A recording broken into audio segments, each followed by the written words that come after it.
ప్రియమైన సహోదరి సహోదరులారా, మీకు శుభవార్త. 2025 సంవత్సరంలో మొత్తం 365 అంశాలను మీతో పంచుకోబోతున్నాము. జనవరి 1వ తేదీ నుండి ప్రతిరోజు ఒక అంశము మరియు దానికి సంబంధించిన వాక్యమును పంచుకుంటాము. దయచేసి ఆ వాక్యములను వినండి, ధ్యానించండి మరియు ఆశీర్వదించబడండి. దయచేసి సబ్స్క్రైబ్ చేయండి మరియు మీ స్నేహితులతో పంచుకోండి. ధన్యవాదాలు.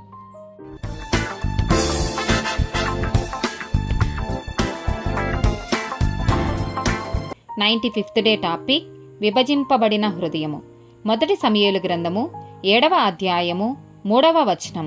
సమూయేలు ఇశ్రాయేలీలందరితో ఇట్లా నేను మీ పూర్ణ హృదయముతో యెహోవా యొద్దకు మీరు మల్లుకొనిన ఎడల అన్యదేవతలను అస్తోరోతు దేవతలను మీ మధ్య నుండి తీసివేసి పట్టుదల గలిగి యెహోవా తట్టు మీ హృదయములను త్రిప్పి ఆయనను సేవించుడి. అప్పుడు ఆయన ఫిలిష్తీయుల చేతిలో నుండి మిమ్మును విడిపించును. మొదటి రాజుల గ్రంథము 18వ అధ్యాయము 21వ వచనం. ఏలియా జనులందరి దగ్గరకు వచ్చి, ఎన్నాళ్ల మట్టుకు మీరు 2 తలంపుల మధ్య తడబడుచుందురు? యెహోవా దేవుడైతే ఆయనను అనుసరించుడి, బయలు దేవుడైతే వాని అనుసరించుడని ప్రకటన చేయగా జనులు అతనికి ప్రత్యుత్తరముగా ఒక మాటైనను పలకకపోయిరి. యెషయా గ్రంథము 29వ అధ్యాయము 13వ వచనం. ప్రభువు ఇలాగు సెలవిచ్చి ఉన్నాడు, ఈ ప్రజలు నోటి మాటతో నా యొద్దకు వచ్చుచున్నారు, పెదవులతో నన్ను గనపరచుచున్నారు గాని తమ హృదయమును నాకు దూరము చేసుకొని ఉన్నారు.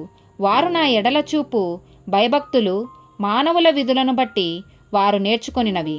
మత్తయి సువార్త 6వ అధ్యాయము 24వ వచనం. ఎవడును 2 యజమానులకు దాసుడుగా నుండనేరడు. అతడు ఒకని ద్వేషించి ఒకని ప్రేమించును, లేదా ఒకని పక్షముగా నుండి ఒకని తృణీకరించును.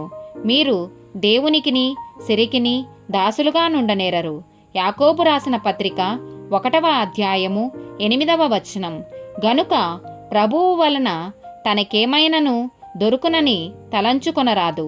యాకోబు రాసిన పత్రిక 4వ అధ్యాయము 4, 8 వచనాలు.